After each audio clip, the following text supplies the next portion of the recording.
Welcome to RCAM. I'm your host, Ryan, and thank you for tuning in today. So, today we are going to be discussing the lesser of two evils, which is something that I have discussed before on this stream, but we'll talk about it again because we're getting closer and closer to the time to vote. And I think tensions are high, honestly. And yeah, it's definitely a topic of conversation. So we'll talk about that. We'll also talk about Will Ferrell's, uh, you know, devolution into being among the most lame in Hollywood. So that's we'll discuss that. That's depressing because I really liked Will Ferrell, and we'll discuss a cringe ad by other Hollywood celebrities because they just keep doing this, and the Democrats' overall plan to destroy the family. And that and much more today on Arcam. All right. So if you like this content, please like, share, subscribe, and click the notification bell to stay notified. And I go live every Tuesday through Saturday at 9 p.m. The streams have not been as consistent lately. I will be taking tomorrow off because I'm going to be out of town. Actually, tomorrow and Saturday off because I'm going to be out of town doing some important work. But I will be back on Tuesday, and I've been experimenting, kind of just seeing, different things we can do during the stream. I gotta say, I gotta admit though, my number one joy is doing cultural commentary. I love doing that, and faith, talking about my faith, and kind of, that's the guiding force behind my life. That's the reason why I exist. I exist to exalt God's name and give him glory in all that I do.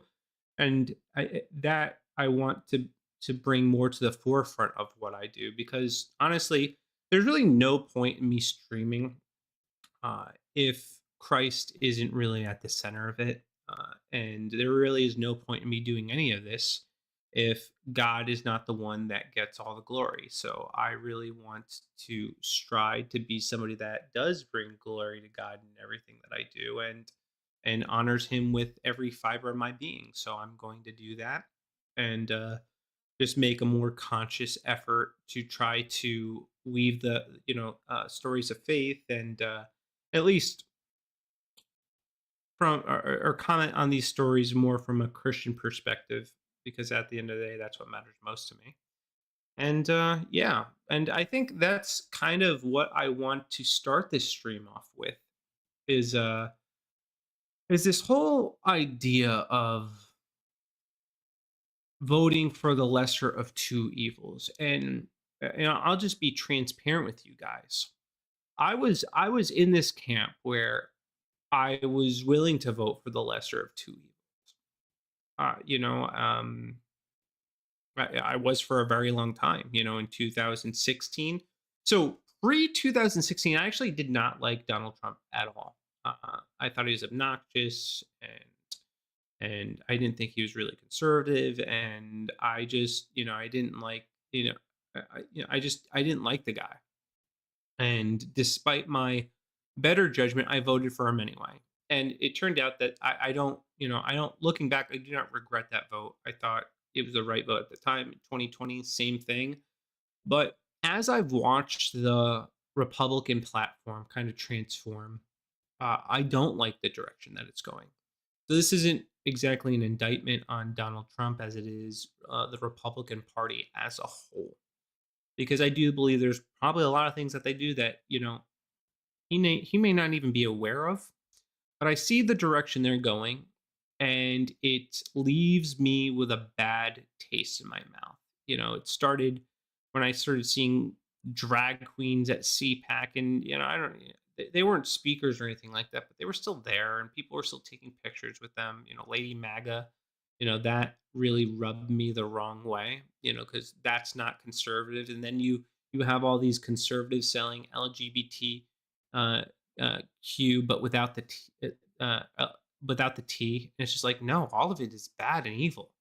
And then I started noticing that conservatives don't really speak out against sexual immorality. They really don't. They don't speak out against homosexuality. Now, there are a few bold and brave ones, but I'm talking about these people in Congress. Like, there is virtually no opposition to gay marriage at this point. Gay marriage too, because it's not a marriage. The union between this same-sex couples is called an abomination according to the Bible. That's what Scripture says.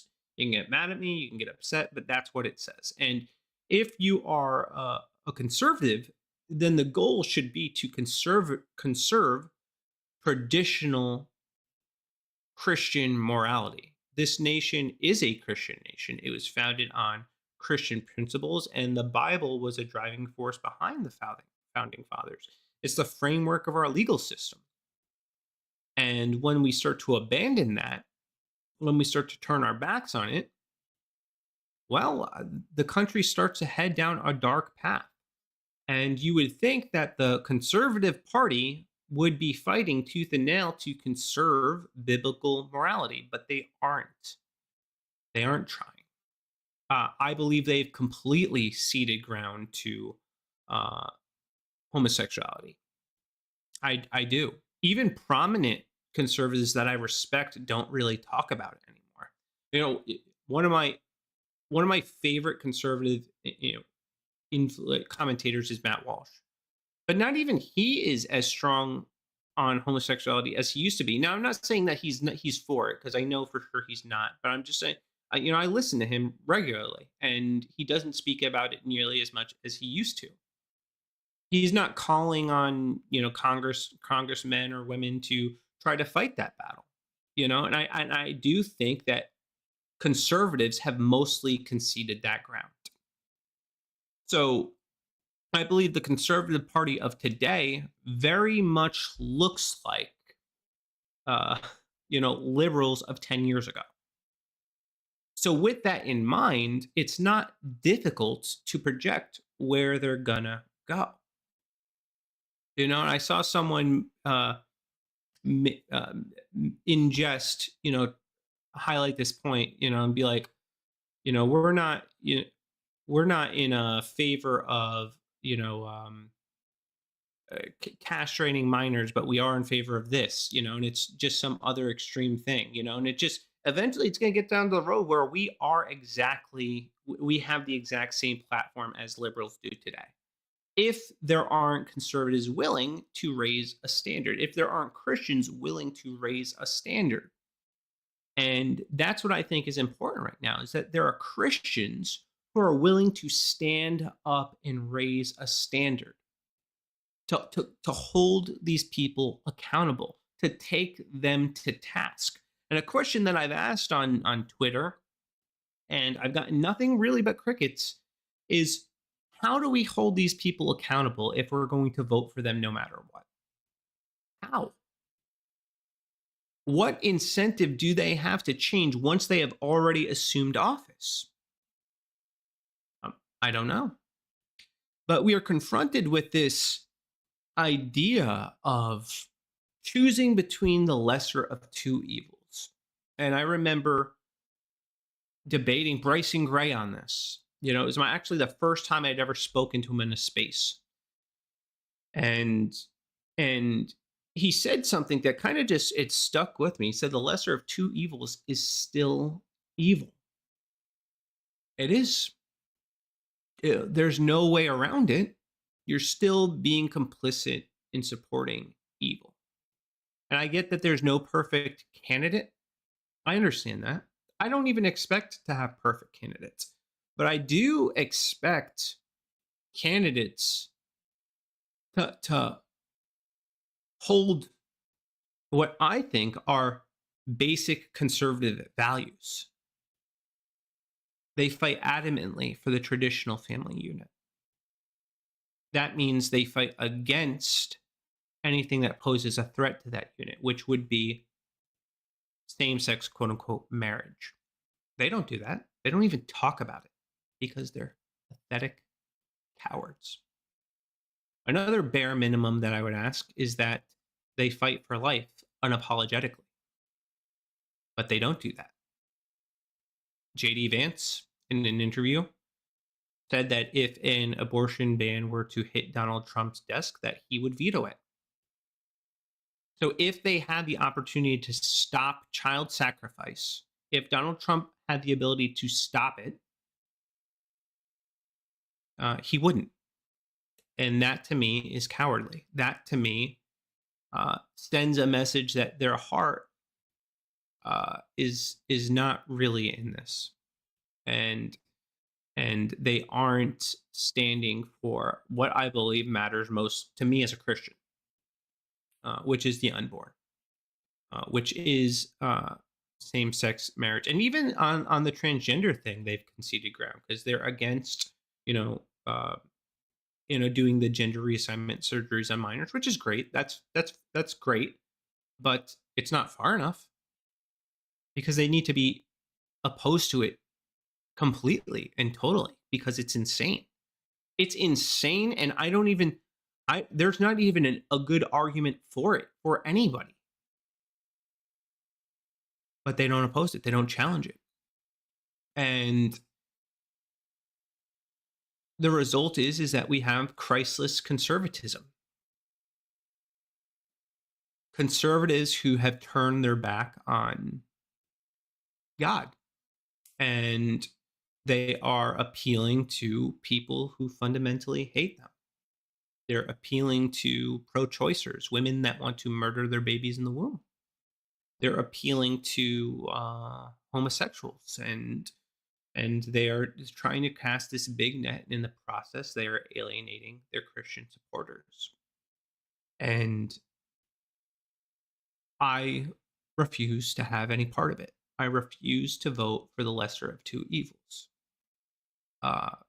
If my choice is between Jezebel and Baal, I'm not choosing. I refuse to bow to either one of them. And one of the challenges that I've got is that, instead of, the Republicans doing some introspection and Republicans being out galvanized to hold, or Christians to hold Republicans accountable, they start to fearmonger and they start to accuse me of wanting, a vote. When you vote for a third party, you're voting for Kamala Harris. I am not voting for Kamala Harris. That woman's a demon. But I'm also not voting for Donald Trump because I think he's taking us the same direction Harris is, but in slow motion. I would rather hold the line and vote for somebody that aligns with my values. That's why we cast votes. We cast votes for people to represent us. And when the person that is running for office doesn't represent your values, why would I vote for them? And if they have values that are antithetical to what I believe as a Christian, which is the guiding principle of my life, which is the guiding ideology of my life, why would I vote for them? And people say, well, it's going to be really bad if Kamala wins. Yeah, it might be. I'm under no illusion that it would be. And I do think things would be better under Trump. You're not going to see me argue that. But again, how do we hold these people accountable? How do we send a message to them that our votes, Christian votes, matter, that morality matters? Because if we're not fighting for morality, if we're not fighting for unborn babies, if we're not fighting for marriage as God designed, then what's the point of it? If we're willing to turn our back on God for votes, what's the point? I can't get behind it. I'm not down with that. And I refuse to bend the knee. And this isn't something that I've decided to do lightly. I've toiled with this, and I've been on this stream very transparent. I casted my vote today, and I voted third party. I did not vote for Trump. And even leading up until that vote, I've been met with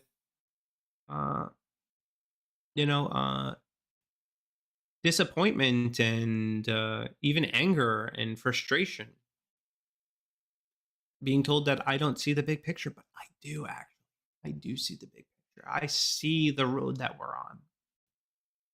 And if Republicans don't repent, if they don't turn away, I'm very concerned of where we'll end up. If they don't understand that they need to first fear God before they fear man, I'm afraid of what may come.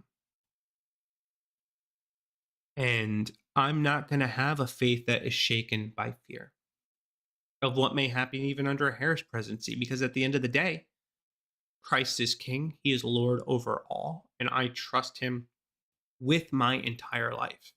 And yes, things are bad. They are without a doubt bad. But it could always get worse. And Christians, at least in America, have no idea what persecution is actually like. They have no idea what suffering is actually like. We haven't suffered. And I think that part of our lack of suffering contributes to our apathy for the things of God. But when I look back and I look at the Bible and I look at our fathers of faith, they were willing to suffer greatly for the sake of the gospel. The disciples didn't bend the knee. They preached, even if it meant their lives. They preached, they shared the good news. They stood for what they believed in. They did not shrink back. I'm reminded of the story of Shadrach, Meshach, and Abednego, and they have to bow before, I believe, Nebuchadnezzar, and they refuse. They refuse. Now, it probably would have been easier for them to just go along with it.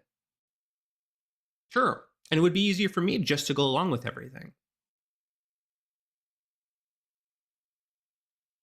But the easy path isn't always the right path. But they refused. And you would expect that it would go very badly for them. Because refusing to bow, refusing to bend the knee, meant that they would meet the fiery furnace. Meant that they would meet a fate that none of us would want to meet. It meant that they would suffer. Yet they did something so profound. They refused to bow. They refused to submit themselves to anyone but God. They acknowledged in that moment that Christ, or that God is their Father, and that they will bend the knee to no one but him and him alone. And they were bound and they were thrown into the fiery furnace. But that's not the end of the story. Because God showed up and he was with them in that fire. And they were not burned. They were unharmed because God's hand is upon them. Just as God's hand is upon us who stand for what we believe in, who hold the line, who don't give way to public pressure to bend the knee.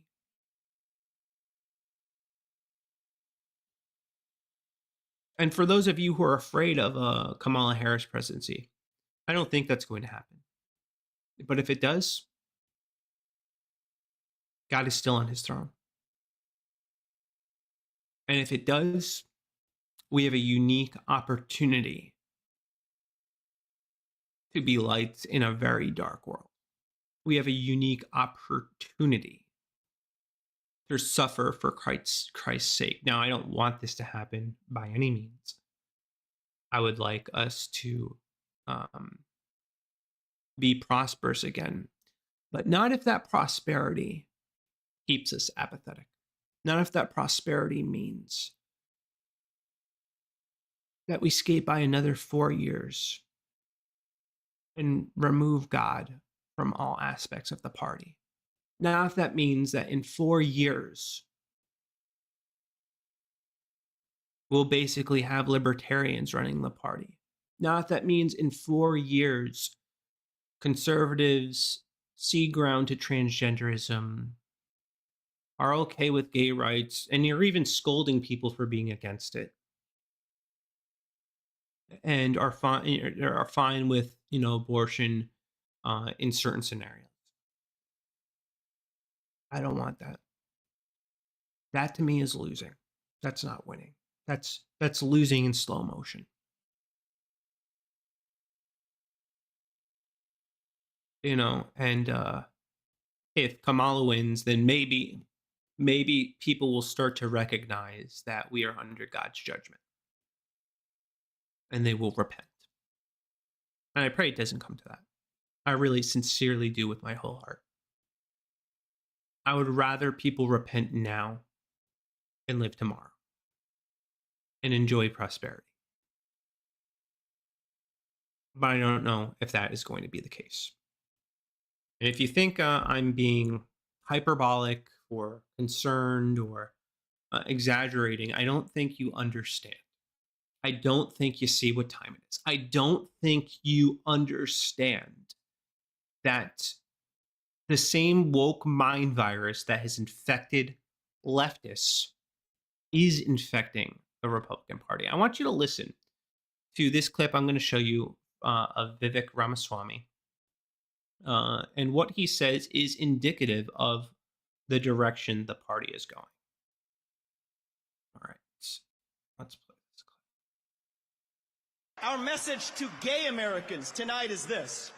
You're free to marry who you want, if you want, without the government standing in your way. But that doesn't mean that boys get to compete with girls in girls' sports, or you do genital mutilation and chemical castration on our children. Our message to homosexuals, our message to gay men should be repent, for the kingdom of God is at hand. And that we are going to restore traditional marriage. That should be our message to them. That we will not tolerate sexual perversion. We will not give an ear to it. You are not welcome in our party if you're going to continue to practice that. That should be the message. But instead, it's the opposite. It's the opposite direction. They've completely embraced it. They're okay with it. They want the LGBTQ. And they say not the T, but eventually they'll want the T too. And that is a problem. That is a severe, major problem when your party, the conservative movement, is supposed to conserve traditional morality, which is grounded and rooted in the Bible. This is a tweet from Bryson Gray. Everyone in politics are so fake. 4 years ago, if a Christian said they were voting Democrat, y'all say they can't. The reason was always their support of LGBT and abortion. Now look, flip. Yeah. Yep. He's right. Because that's what they're supporting right now. They're supporting the LGBT and abortion. They want the gay votes. We have, quote unquote, gay conservatives, and we have these people that are latching onto our movement and slowly corrupting it from the inside out. And the people now, I would be okay with this if these people were coming to the movement and they were changing. They were saying, hey, you know what? These people are really serious about their faith. At every event, I have somebody saying like, hey, you really need to turn away from this and find life and find it abundantly in Jesus. And they turn from their sin, but that's not what's happening. The opposite's happening. They're coming into the movement and they're pushing the movement leftward. Even all the people that are recent additions to the conservative movement. Vivek, basically a libertarian. We have Dave Rubin, who's a homosexual that is a quote unquote conservative. And he's like, well, I would say one of the worst of them. We have Blair White. We have, who else do we have? Tulsi Gabbard, another libertarian that's part of the movement. Robert F. Kennedy Jr. another one that is a libertarian. And these are prominent people in the conservative movement. And unfortunately, I don't see them becoming more conservative over time. I see them moving the party in a direction to accommodate them, not the other way around. And I think that's a problem. I really do. Now, again, don't be under any illusion that I think the Democrats are better. Obviously, they are far, far worse. But the lesser of two evils is still evil. And I will not cast my lot among neither of them. I will stand for Jesus. I will stand for truth. I will stand for biblical morality. And I hope and pray that the Conservative Party opens their eyes and starts to see that they are no longer representing conservative values, and they start to turn back and they abandon their efforts to pursue people that don't really care about the movement or care about our values. All right. Moving on. So we are going to talk. We're going to play a couple clips, man. Give me a second.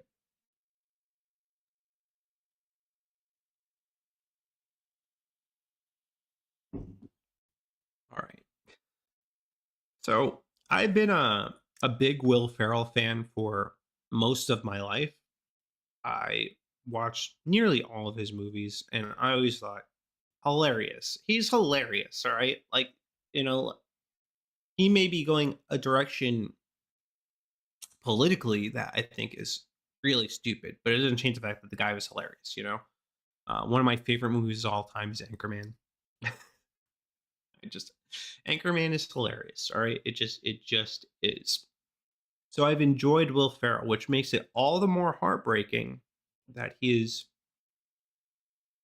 being such a homo lately. Just so cringe and lame, man. He releases this documentary where he's going on a road trip with a gender confused individual and making it seem like his lifestyle is acceptable and good, that we should accept him just the way they are. They're really just misunderstood. But not even Will Ferrell can change the fact that it's very weird that men cross-dress. They can't make that palatable to your average person. I wonder how the movie performed. I haven't looked. I will take a peek though, because I am now curious. I bet it flopped. I haven't heard anybody talk about it except to make fun of it. So I imagine it was probably not a blockbuster success by any stretch of the imagination. But there's another clip that's making the rounds that I want to play. So let's get into this. So this is Billy on the street, and he's back with a Will Ferrell. Loud white men for Kamala. Loud gay white men for Kamala. More like it. All right. Hey guys, it's Billy. I am back on the street with the one and only Will Ferrell, and we are out here today to represent a very important voting demographic, loud white men for Kamala Harris. So you ready, Will? Ah! Sir, we're loud white men for Kamala. Join the call. Join the call. Hell yeah, I'm in. Yeah, who are you voting for? Kamala Harris. Yes, exactly. Have you voted yet? Mail-in ballot. All right. Oh, mail-in ballot, bitch! Miss, for $1, would you have sex with a Trump voter? No. Thank you. Sir, we're loud white men for Kamala. Join the call. Yes. Yes, I support Kamala. yes, that's not that loud, but louder? Oh, louder. Yes. I support Kamala. Louder! I support Kamala. Yeah! Miss, did you hear if Kamala wins, she's going to make Buddy the Elf Secretary of Christmas? That would be phenomenal. Would you have sex with a Trump voter? Ugh. Oh, okay, thank you. Sir, loud white men for Kamala. Join the call. Go Kamala! Yeah! Yes! For $1, for $1, for $1. Who are you voting for? Yes, there you go! Yes, yes! Okay. I have to go! Yeah! Tell everyone in East Stroudsburg, Pennsylvania to vote for Kamala? East Stroudsburg, vote for Kamala! Please, sir. Loud white men for Kamala, join the call. Yeah! Yeah! Who are you voting for? Kamala! Yeah! What's your name? My name is Corey. Corey! Corey for Kamala! I wish there was they would show one person that just like Trump and just walks past them. I mean, I'm sure there was one person that's like, yeah, get out of here, you weirdos, freaks. I'm not voting for that child sacrificing demon. But yeah, this is super cringe, man. Just cringe.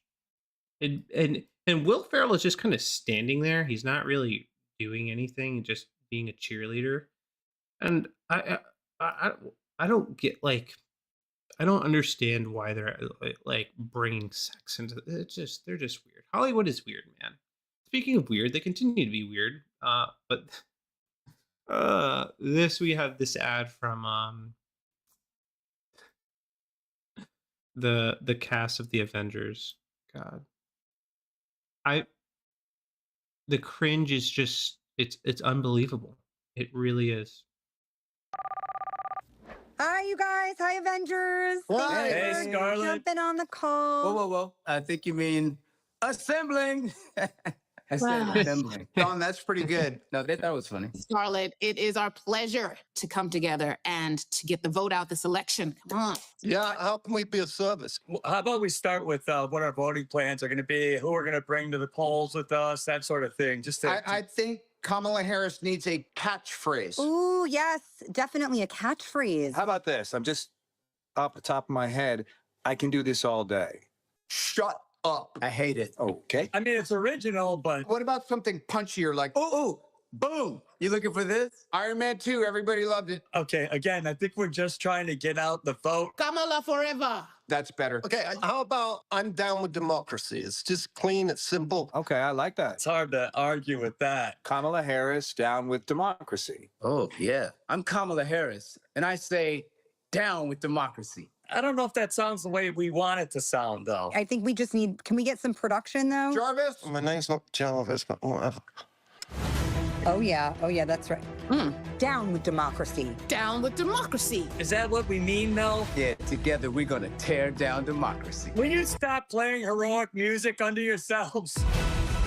I'm Kamala Harris, and I am down with democracy. Did I sound enough like her on that one? That was great. How many Golden Globes have you been nominated for? I'm just curious. Yes! All right, that was awesome. Not really. And they are going to tear down democracy. That's what they're going to do. But it is just hilarious to me that they're using the Avengers to try to win over millennial votes. I don't get this tactic. I don't know. Does anybody watch these videos and they're like, oh, wow, you know, my favorite celebrity is also voting, you know, so I think I'm going to do that. I don't get how this is appealing to anybody. I just don't. It's, again, cringe and weird. You know what's sad though? So Mark Ruffalo, I actually did get a chance to meet Mark Ruffalo. He used to come into my job all the time. And he actually is a pretty nice guy. He just is a genuinely nice guy. Very approachable. You know, when I met him, I was like, "Oh man, you're Mark Ruffalo." And he's like, "Oh, call me Mark." And he's just very nice. And it's a shame then, you know, he's a lib and he's supporting Kamala Harris, who's a satanic demon. So very disappointing move from the Avengers, and another pathetic attempt to pander. But they don't stop. You know, they just keep doing other things that I just, it almost sends the opposite message to me. But I'll let you be the judge. Here's another political ad. We're going to play a couple of these, so buckle up. Oh, I got too political? My bad. I just don't know if I'll be able to own a credit card without my husband's permission in 7 days. Yes, because in 7 days, husbands have decided that our wives are not allowed to have. When Trump is in office, you know what my wife is going to have to do? She's going to have to beg me for money. She's gonna say, "Sweetie, can I buy some mints?" And I'm gonna say, "No, woman. In this house, I'm a man, all right, and I control the money, and you get an allowance. You'll get 50 cents a day, maybe. And dinner better be ready when I get home pronto." That's that's how they treat. That's how they think conservative men are. They have this caricature of us in our mind, where the reality is my wife. She has access. She has access to my credit cards. Now, I don't want either of us using our credit cards because we're not trying to go into debt. But if she wants to buy something, I have no problem doing it. We're on board, and we have like a mutual agreement where both of us, if we're going to spend more than $100, we just communicate that with each other, and it's fine. So yeah, I don't. Another made up caricature, something that's only happening in their imagination, not real life. Oh, did I get too political? My bad. I just don't know if I want to get rid of overtime in 7 days. Oh, I've gotten too political? My bad. I just want to make sure I have access to birth control in 7 days. Oh, I got too political? My bad. I guess I don't know if I'm going to be a U.S. citizen in 7 days. Oh. What do you mean? If you're a U.S. citizen, you're a U.S. citizen. If you're an illegal, though, oh, my bad, you're going to get deported. And I'm all for that. I am all for that. Oh, I got too political? My bad. I'm just worried I won't be able to love who I love in 7 days. Oh, did I? Despite, if I were president, I would ban love, but I'm not, But as I have stated earlier in this video, unfortunately, to my dismay, the conservative movement actually doesn't care about homosexuality. I wish they did. They don't. So another thing that's happening only in their imagination. To love who I love in 7 days. Oh, did I get political? My bad. I just don't want my mother to be denied her health care because she has a pre-existing condition. Oh, I'm being too political? My bad. I'm just fighting for the future of my daughter. Oh, I got too political. And when she says she's fighting for the future of her daughter, she means she's fighting for her daughter to abort her grandchild. That's the euphemism there. Political, my bad. It's just that I don't know if my family in Western North Carolina will be warned of the hurricane coming in 7 days when the National Weather Service is gone. Oh, my bad. Conservatives and Trump have done more to help with disaster relief than the sitting president of the United States and future, potential future vice president. I guess you weren't paying attention to that. I got too political? My bad. I don't want them to start rounding up immigrants to deport in 7 days. Why? What? No, why? No, not immigrants, illegal immigrants. Oh, my bad. You don't understand that when you break the law and you enter into our country illegal, you don't actually have a right to be here. So you can go. Oh, I got too political? My bad. The only reason I have a daughter is because of IVF. Oh, I got too political? I just don't really want JD Vance tracking my periods in 7 days. Oh, I got too political? My bad. I don't want Trump to take over the Board of Education, put in his lackeys, his loyalists, and have y'all continue to think that Puerto Rico is not a part of America. Open the schools.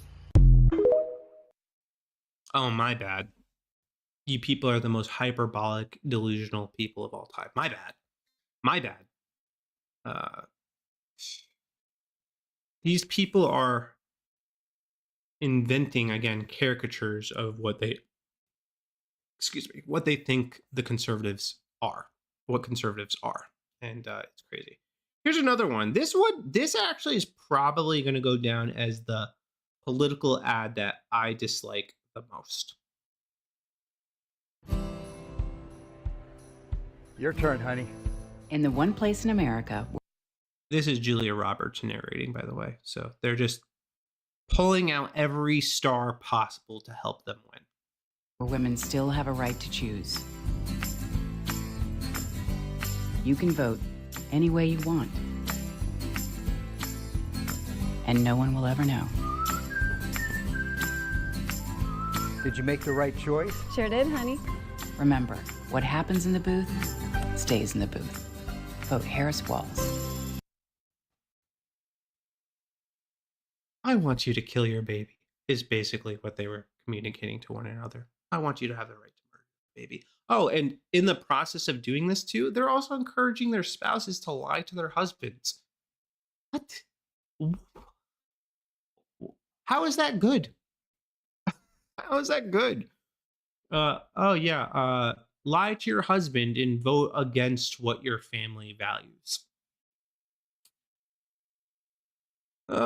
These people, man, are honestly hell bent on destroying the family unit, turning husbands against wives, and kids against their parents. And oh, there is a video I want to play that kind of went with that. Give me one second. It actually helps further demonstrate this point. I just gotta find it. Bear with me. God, there's so many demented. All right, here it is. So yeah, so they're turning wives against their husbands, and it looks like kids against their dads. Woman breaks down after learning her father is voting for Trump. I hate you, you effing orange pumpkin. Lovely. I hate you, you fucking orange pumpkin. You just costed me one of the most important people in my life. My dad. Donald Trump, I hate you. You will never be president again. You bastard, you costed me my dad. My dad was the most important person in the world to me, but now his colors are finally out. I hate you, you fucking orange pumpkin bitch.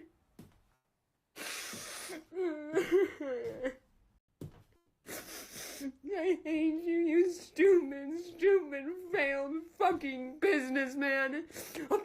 You fucking sicken me. You and all of your fucking Trump supporters. Fuck you. Now, there's a missing context here that I would like to know. But, she doesn't have to destroy her relationship with her father because he's voting in a way that she doesn't agree with. You could still have a relationship with your dad. You could still, you could still go over for Thanksgiving. You don't have to let politics get in the way of your relationships with other people. This is something too where it's just these political parties become idols to people. And if you go against their idol, it's like you're attacking their very identity, who they are, because their whole identity is wrapped up in these politicians, wrapped up in this party, in this movement. So if you have a family member that goes against the movement, they then become enemies to you, even if they're your own family members. And that to me is a really frightening place for people to be, where you are turning your back on your own family member because he has different politics than you. Now, thankfully, I think just about everybody in my family are conservatives. We don't really have any liberals. Actually, the one liberal in my family, no one likes. Weird coincidence. But anyway, most of the people in my family are conservatives, at least the people I spend most of my time with. And even, we have disagreements over politics. I just had some recently with my decision to vote. But it's not getting in the way of my relationship with them. Like what I had a disagreement with two people in my family, and I left their house. I said I love them and I'll see them again soon. I'm not letting that get in the way of me having a relationship with people that I care about. And she seems to really care about her dad. Suck it up. Put on your big girl pants, stop being emotional, and reconcile with your dad. It's not worth it. It is not worth your relationship with your parents. Your right to murder babies not worth your relationship with your parents. I know the Democrats have tricked you into thinking that it's empowering and that it's good, but it's not. All right. So reconcile with your parents, stop being dense, and stop letting them get in the way of family. Which unfortunately is what they do, man. They just keep doing this over and over and over again, and it doesn't work. And their rhetoric is going to catch up with them. Speaking of rhetoric catching up with them, one of my favorite evolutions happening in the Democratic Party is Anna Kasparian's evolution, and it's just kind of beautiful to watch because she was what I would consider a raging Democrat.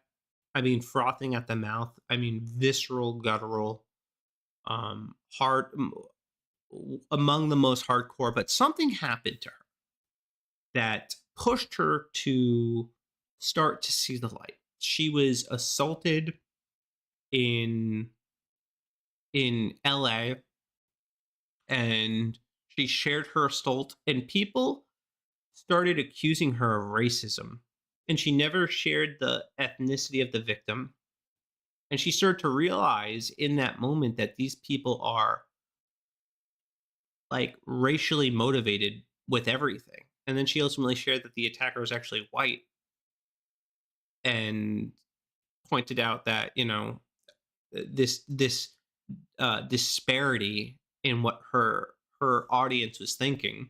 But the attack left a serious impression on her, and since that has happened, she has become a little bit more based. She has been calling out people on her side more often, and now she is calling out the people that are accusing Trump of fascism and associating him with a Nazi. And I just want to play this clip real time because it's beautiful to watch Sank's mind kind of melt in real time and malfunction in real time. All right, so this is from Brandon Tatum. Anna Kasparian from the Young Turks triggered Cenk Uygur. Cenk was big mad because she pointed out the fact that the mainstream media and Democrat leaderships keep calling Trump a fascist with zero backing. If we're just going to use fascist toward anyone we dislike, then the word doesn't mean anything. I don't even think he wants to be a dictator. Brain glitches and rage. All right, we're just gonna play this. We'll talk. So when Debbie Dingell says he's going to start internment camps, he never said that. That is not helpful. On that, you're 100% right. Because once she says something that he didn't say, then not only the right wing, but independents will discount every other thing you've said. Not just every other thing you've said, but every other thing that anyone on the left has said. He never said internment camps. Don't say that. And the notion of a fascist. Because look, if we're just gonna use fascist toward anyone we dislike, all right, then the word doesn't actually mean anything. Okay, what do you want me to say, Anna? You want me to say wannabe dictator?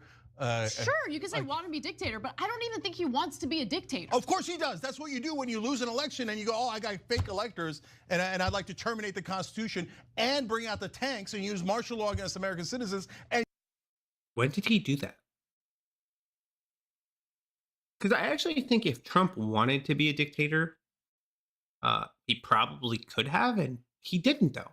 He didn't use the military to maintain power. He didn't do anything that a fascist would do.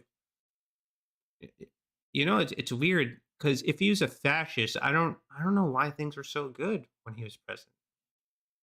Weird, you know, like you think under fascism, you know, I don't know, things might be a little bad. You know, it might not be a comfortable time to be alive, but everyone I know looks back at Trump's presidency fondly, which is a weird way to think of a fascist. You know, it's weird that a fascist would willingly leave the White House. That's weird. That doesn't sound very fascist to me. So I think Anna might be onto something. And shoot protesters. I mean, if that's not fascist, then I guess the word just shouldn't exist. But was he able to do those things? First of all, his entire cabinet had to threaten, not cabinet, administration, his White House team had to say, we're all going to mass resign if you roll out tanks against American citizens. Okay, so if you think he's a fascist, wouldn't that justify taking physical action against him? No, because that doesn't help. That devolves us further into fascism. Yeah, exactly. But Anna is rightly pointing out that the rhetoric that they have used by continually calling Trump a fascist actually has triggered attacks and force against Trump. Like, I don't know, like 2 assassination attempts. You know, maybe they would start to think more carefully about the words that they use. But the truth is that they call him a fascist because that's the response that they. There's a difference between somebody shooting someone, that's fascism, and saying, I disagree with them, don't elect a fascist prick who says only white people are awesome and everybody else is garbage and should be banned. No, look, I'm not gonna take a chance with a monster like that. I know, you're focusing on whether or not you're gonna vote. Do you wanna know who refers to, entire groups of people as garbage? President Biden. He does. Half of the country here referred to as garbage. And do you want to know who looks at people as, being like less than human and are okay with discriminating against white people? The current person that is running for president, Kamala Harris. Yep. The Democratic Party supports systemic racism against white people with their DEI policies. But let's not talk about that. Let's ignore that. For him. I don't give a damn about that, and that's not what I'm asking you about, Cenk. I don't think that this rhetoric, especially from elected members of Congress, is helpful at a time. I don't agree. Okay, all right. Okay, Anna, why do I not agree? Because, so Trump's helpful is rhetoric? No, his rhetoric is awful. Okay, if you don't want to be called fascist, stop saying fascist things. It's not that hard. Okay. Not that hard. Oh, here, let me have dinner with Nick Fuentes, who's a Nazi, Kanye, who's a Nazi, and let me say there's good people on the Nazi side. Oh, it could be pro-Confederate guys. Might be guys who are pro-slavery who are good guys. Let me do all of these things. Let me say that immigrants are poisoning the blood of our nation. A Nazi term that is only used in the past by Nazis. And then say, I'm going to ban Muslims. I'm going to do this and this and this to all the other ethnic groups. And then go, oh, I can't believe you called me a fascist. He's perpetuating that same lie too about the good people on both sides, which has repeatedly been debunked. But they just can't help themselves. They're just going to keep saying the same lie over and over again.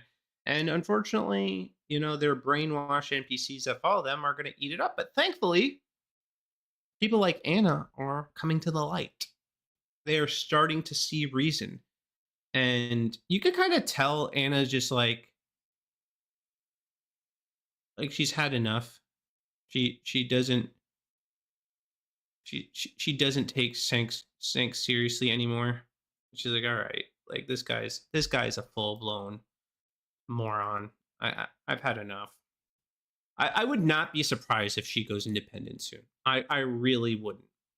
I think that's the trajectory of her. I think she's going to go independent, and I think she's going to do that too because the leftists that watch the Young Turks are not going to allow this to continue much longer. They're going to start putting pressure on Cenk, being like, why do you have a racist, fascist supporting co-host? That's what they're going to start calling her a fascist. And it's not going to end well for them. Speaking of Joe Biden, so he did recently, call people garbage, which we'll discuss that. But he also did another weird thing before we get into that clip. He put a baby's foot in his mouth. Now, I get the temptation if you're, a parent, but you shouldn't be going around trying to nibble on strangers' babies' feet. A little weird. Let's play this clip.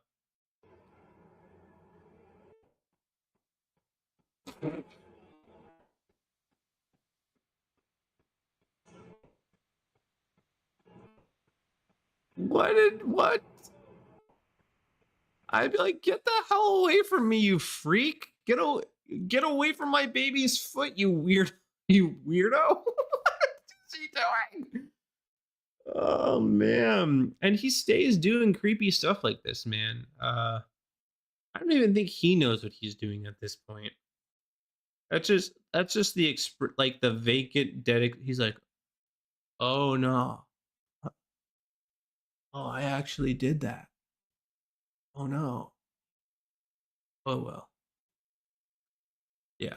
So he doesn't know what he's doing, but it's still very weird and bizarre.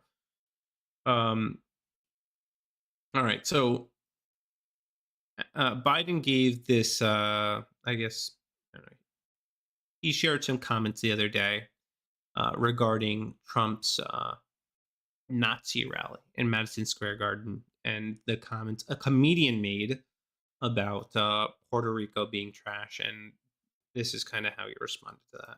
Oh, the Puerto Rican that I know, or Puerto Rico, where I'm in my home state of Delaware, they're good, decent, honorable people. The only garbage I see floating out there is his supporters. His demonization is seen as unconscionable, and it's un-American. It's totally contrary to everything we've done, everything we know. The Puerto Rico.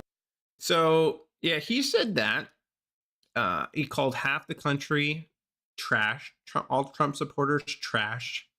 So that's not a good look when you're calling half the country trash, and you're trying to win and galvanize votes. Not that they're going to vote anyway for Harris, but still, probably not a good look. And the media ran cover for him, predictably. But Trump did something that I think is great, and I'm going to play you this video in just a second.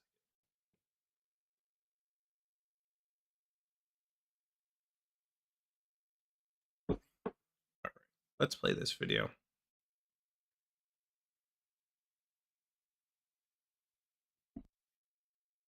How do you like my garbage truck? This truck is in honor of Kamala and Joe Biden. How do you like my... He's a genius, man. He's a genius. Trump takes out the trash. He's riding around in a trash truck. Let's pull up this article. Oh man, former President Donald Trump was greeted at Wisconsin airport Wednesday by a big, beautiful Make America Great Again garbage truck. How do you like my garbage truck? Trump, who was wearing an orange safety vest, asked reporters while sitting in the passenger seat of a MAGA-adorned garbage truck cruising around the tarmac. This trunk is in honor of Kamala and Joe Biden.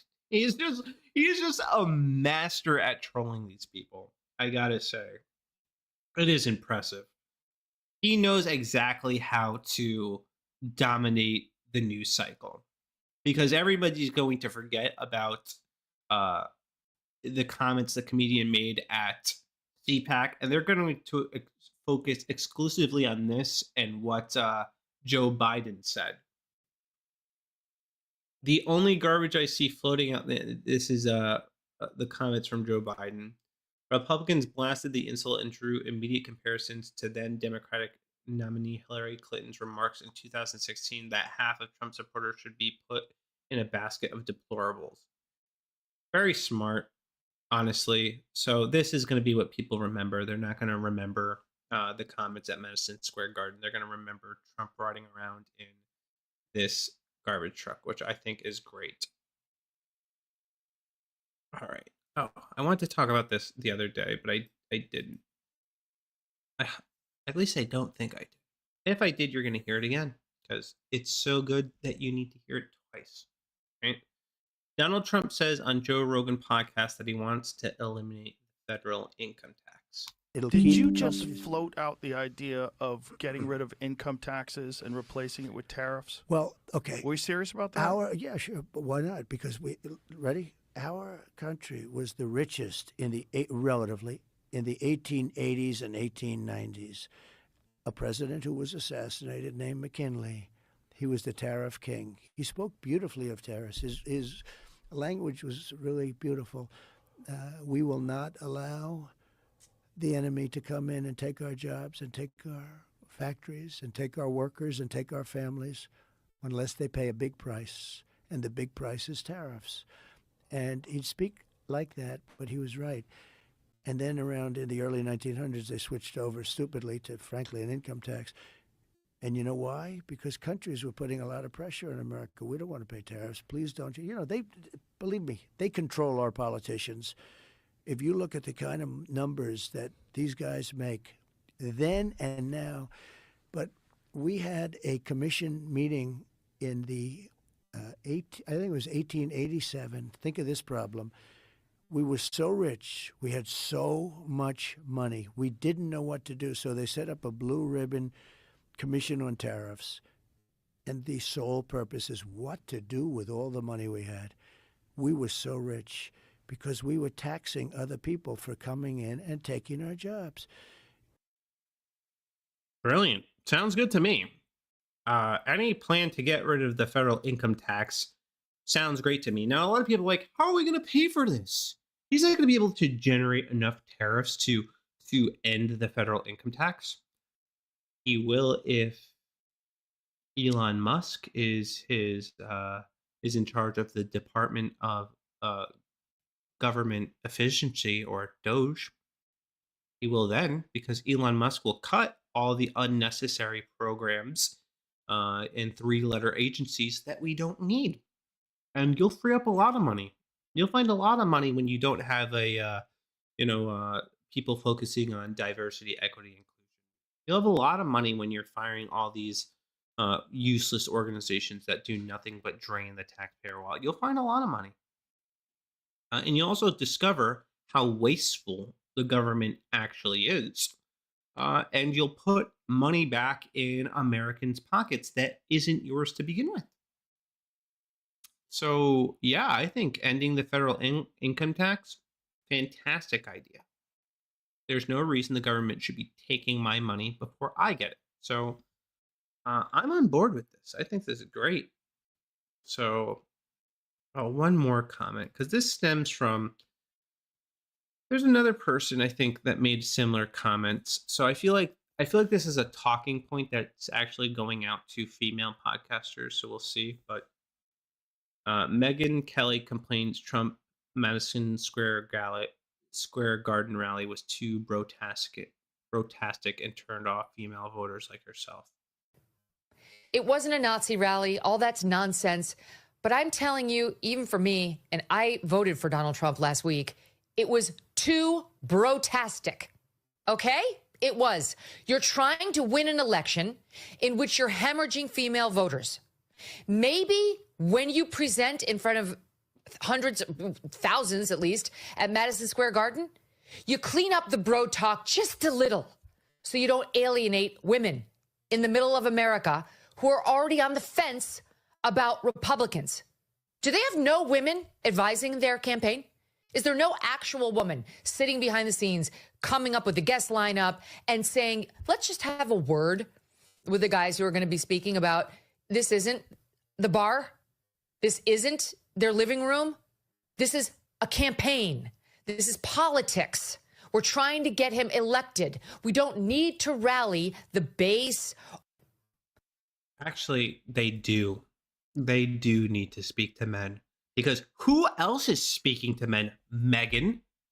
All the messaging everywhere in all of society is geared toward women. And, you know, I didn't watch the whole rally, so I can't speak to exactly what he was saying. But I can't imagine it was too bad. And a lot of women actually didn't, from some of the comments I was reading, didn't seem like they had a problem with it. Only you do, because Megyn, unfortunately, is a feminist. She is, she's a career woman who prioritized her career over homemaking. That's a reality. I'm not trying to slander her. That is the reality. I one of my favorite things was on my old Twitter, rest in peace. I ratioed Megyn Kelly because she talked about how some husbands like the fire of a working woman. No, no husband gets hot for a working woman. I don't think I've met a man that's like, you know what, you know what gets me going? When that works. Yeah. No, doesn't happen. Men want homemakers, really. I know there are a lot of men who have, wives at work. Nothing wrong with that. But I'm saying their preference would be for women to be homemakers, and none of them are thinking about how attractive it is to have girl bosses. None of them. Not zero, zilch. So anyway, I think conservatives need to focus on galvanizing male voters because they're not voting. And I guess the early polling coming out of Pennsylvania indicates that not a lot of men have voted. And traditionally, it's been more difficult to galvanize men to get into the polls. So, yeah, they should focus on the male vote. I'm not saying they don't give any energy to women, but the focus should be getting out the male vote because they're hemorrhaging male votes. All right, enough about politics. I've had enough of it. We're gonna move on to some better topics like this depressing story. Let's pull this up. So just to preface this story, so I had covered this couple before. So these are this is a former pastor who also does pornography with his wife, who is also a pastor. And so we have a prostitute pastor and now a predator pastor, because this pastor is now being sentenced to 30 years for molesting his own sister. Pretty disturbing. A pastor who made a name for himself by founding and co-pastoring with his active porn star wife has been sentenced to 30 years in prison after he pled guilty to essaying his sister while she was just 8 years old. Man, I am gonna one. I feel horrible for his sister. Two, I am not shocked that the quote unquote pastor that's wife is a porn star has been found guilty of other forms of sexual depravity. Not remotely shocking that these people have no moral compass. What gave it away? What gave it away? That he's allowing his wife to prostitute herself online? And part of me now wonders, did she do this willingly, or was she coerced because this guy is a degenerate monster? I don't know. What a freaking scumbag, though. He's been sentenced to 30 years in prison after he pled guilty. In 2020, Pastor Stephen and Angela De La Cruz, who met in Bible college and married shortly after, founding Living Faith Church in San Diego. Their hook was, it was a church for sinners by sinners. I got a lot to say about that. All right, I'm just gonna say it. All right, so this is gonna rub some Christians the wrong way. I'm probably gonna get accused of being. All right, I hate that we call ourselves sinners. All right, I'm gonna show you something. All right, just so that you don't think I'm being hyperbolic. All right.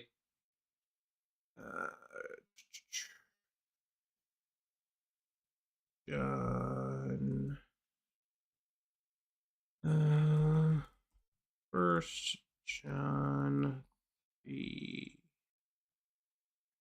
Pull this up. Bible Gateway.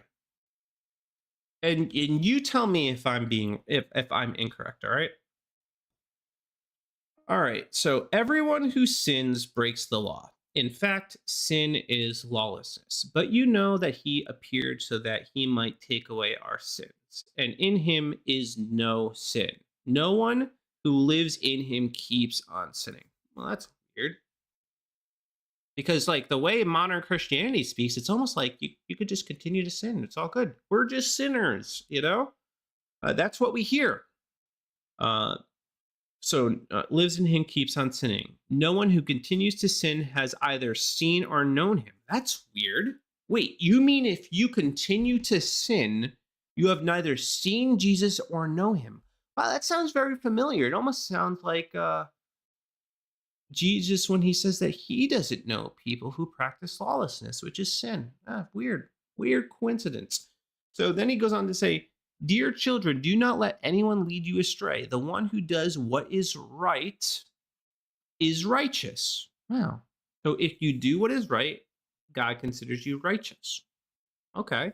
Just as he is right, just as Jesus is righteous. The one who does what is sinful is of the devil, because the devil has been sinning from the beginning. The reason the Son of God appeared was to destroy the devil's work. No one who is born of God will continue to sin because God's seed remains in them. They cannot go on sinning because they have been born of God. This is how we know that we know who the children of God are and who the children of the devil are. Anyone who does what is right is not God's.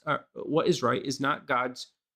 Who does not do what is right is not God's child, nor is anyone who does not love their brother or sister. So right here, God is saying that if you call yourself a sinner, if you continue sinning, you are a child of the devil. But yet we continue to call ourselves that. We continue to line up with that label. So a church for children of the devil by children of the devil is how that reads to me. And it's really not shocking when they made sin part of their identity. So they identify with sin. They're not children of God. Stop calling yourselves sinners. You are not sinners. Start lining your identity up with Christ and start walking according to his righteousness and start living righteously as he is righteous and do what is right. Act and live as a child of God. All right. So anyway, using the fact that Angela, who would be preaching and co-pastoring, was another blasphemy. So big red flag. You know, you can definitely question everything about that church if you have a female co-pastoring. Was an active corn star and spent nearly a decade working as a cam girl. As one might imagine, both of these apostates were terrible preachers, unsurprising given their demonic activity. I love this, whoever's writing this. And strange sermon names. Amid sermon titles like Hearing God Through People, Prophetic Proclamations, and Mastering Money, there were unconventional sermon titles like Doggy Style, God's Big Butt, and Do You Boo. They managed to have a full brand that sang regular praise and worship songs, having tithes and offerings, serve communion, have altar calls, and preach sermons each Sunday with Bible verses sprinkled throughout, frequently urging their 40 to 50 congregants to go out into the world to preach the gospel of Jesus Christ, all while being able to buy private cam shows and nudes from their pastor is astonishing. Yeah, these people are satanic and evil. And I actually think that this guy is getting off light and he should be paying a much harsher penalty. Not just for this. This is bad, but also leading God's people astray. Horrifically evil. I mean, evil beyond comprehension. And I'm disgusted by it, to be frank. It is really, truly an abomination what they're doing. And it shocks me. It really shocks me that this stuff is taking place in the church. Like, these are the type of churches that just need to be like,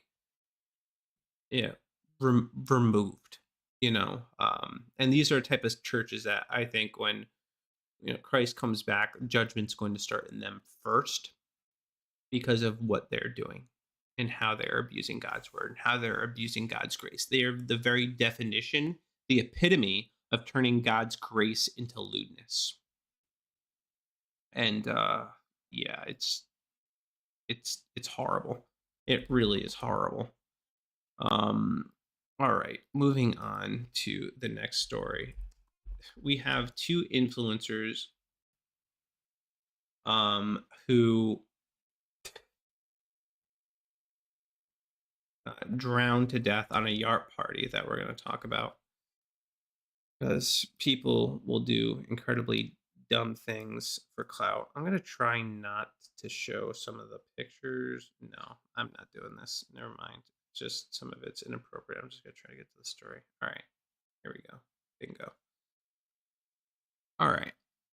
So this is the headline: influencers drowned during yacht party after refusing to wear life jackets because they would ruin their selfies and tans, police say.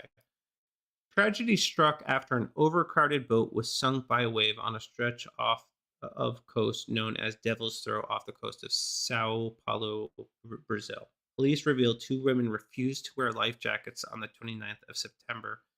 Sao Vincent Police Commissioner Marcos Alexander Alfino shared, man, all right, I'm Spanish, but I say things, Spanish words, in the whitest way possible. Shared the shocking reason Eileen and Beatrice did not use their protective gear. Commissioner Alfino said some didn't want to put them on because they were taking selfies. Yo, that selfie ain't worth it. It just isn't. Wear your life jacket. You know, wear your life jacket, because stuff like this can happen. They said that it would get in the way of their tanning. These revelations came a month after the tragic incident following investigators' inquiries with the boat skippers. The captain, one of the 5 survivors, said he was ordered to take 6 influencers to the shore despite his boat having a maximum capacity of 5 passengers. Yeah, the boat was too heavy to save after a wave struck it. Police are now trying to establish if their deaths were a tragic accident or preventable. Commissioner Alfino added, all this is being determined very commonly to conclude if the fatalities were based on recklessness or negligence. I would say recklessness, you know? Obviously, it's very possible that boats can capsize, you know? So that's why we have this safety equipment. It's there to be used. And I think, unfortunately, this is on them, you know? I hope that selfie was worth it, you know, because it ultimately cost them their lives. All right. We got this video. I gotta say, this is how I feel a little bit when people word police me and my language, my tone when I'm talking about Christianity. I feel the same energy of this woman I'm about to show you this clip of. And I fucking hate them. I think they're retarded. Oh. I think the shit that Wait, these first of fucking guys go on and say Do you mind is if I- dumb as Do you mind if I just ask you What? to not say the Oh God, this is the gay liberal. Bro, you can't Also, do do you mind if I This ask is you the- not to use the term like gay and like a This negative is connotation? fucking gay liberal Okay, shit. I was This is gonna do it why anyway. people don't listen or respect. And I actually think you're smart. I do. I agree with a lot of things you say. You're a smart kid. But this is the shit where it's like, we live in a world where, and here's the thing, I have much more life experience than you, and I've seen a lot of dark shit in my day growing up here. I can tell you that. I'm not saying that you have not struggled. I'm sure you have. I'm just saying I've lived a lot of lives in my time. These are the things that I'm like, I cannot.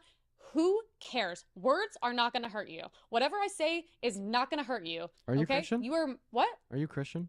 No, I'm not Okay. religious. Okay, But, what's like, something that you what's something that you truly cannot believe be a full grown ass adult and be like, bro, I'm triggered. You can't say these things. Grow up then. You need to grow some balls. It's a very tough world, and I can assure you it's going to get a lot tougher. You are very privileged if those are the things you care about and get Well, I'm offended so sorry. by. Oh, at the beginning of the podcast, That is crazy privilege. She decimated that kid, man. And I've seen this kid debating a couple people, but he's trying to word police her. like, one, you're a leftist. You people have foul. Oh, you people have foul mouths in general. Period. So, oh, you said you said retarded or you said gay. These people are just dorks, man. I'm a Christian, all right? I hear a lot of offensive crap all the time, left and right. I hear it nonstop. But I'm not saying, can you watch your tone, buddy? No, if it's somebody that's a Christian, that's a friend of mine, and they're cursing, I typically I don't correct them, but I don't conduct myself that way. I don't think Christians should be cursing. We're not to let any unwholesome speech come out of our mouths. But if somebody curses, that's not actually a high priority for me, because there's likely other things going on with that person, that individual. And I think just Christians learning to tame their tongues is probably the better approach than trying to police what they say. But even with Christians, man, I'll say stuff and they'll police my tone. They'll say, that wasn't very loving. You're not being very loving, Ryan. You're not showing the love of Christ. Because you hate truth. Probably why you don't think I'm being very loving. Because one of the most loving things that I could do as a follower of Jesus is say what is true. And sometimes my tone may not be very pleasant when I'm saying it. Like when I'm calling, the Democrats baby worshiping demons. I mean it. You're baby worshiping demons. Or no, baby sacrificing demons. Yeah, it's getting late, guys. But they are, and I make no apologies about my tone. And I would be very annoyed if somebody. I do get annoyed when people tone police me for what I'm saying, and I could just feel. I felt what this woman was feeling, but when it comes to how other Christians come at me on social media in particular, they get all bent out of shape because I said something that hurt their tummy, made them feel bad. Really, it's just conviction, because all I strive to do is say what I believe is true and what I have come to recognize is truth from the Bible. That's it. And sometimes I'll flat out quote the Bible and they won't realize it, and then they'll get angry and triggered. And oh no, I didn't say that. That's what the Bible says. Take it up with Jesus. That's the scriptures. And two, if you actually read the Bible, you'll see colorful language being used to describe some of Jesus's opponents. He calls the Pharisees broods of vipers, snakes. That's not a term of endearment. He's not being kind. Those aren't loving, quote unquote, loving words. I mean, he is being loving because he's telling them the truth, but they're offensive words. I talked about this in the stream the other day. Elijah is mocking the prophets of Baal as they harm themselves. We wouldn't perceive that as being loving, but actually God doesn't have a problem with mocking what is evil. Mock it. Go for it. Even if the world doesn't think you're loving for doing it. Make no apologies for it. All right.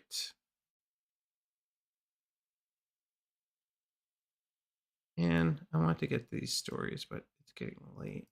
I'm getting tired. So we might cover them. We'll cover like 2 more because I want to talk about this because I like it. So I'm going to do it. All right. We're going to talk briefly about, well, I'm just going to play for you this little trailer and just, I don't normally get excited for things that Disney is releasing, but I got to say, when Daredevil came out, it was a masterpiece. It was one of the best things Disney has ever produced, and I don't think Disney was actually behind it at the time, or maybe they were. I don't remember. I don't remember if they owned it, but I just remember Marvel's Daredevil being on Netflix being phenomenal. Just very, very well done, and I thoroughly enjoyed it. And now they just released a teaser for the Disney, I guess, um, reboot of this. It's been some time, hasn't it? You've come up in the world. I could say the same about you. I wonder if your darker half would agree.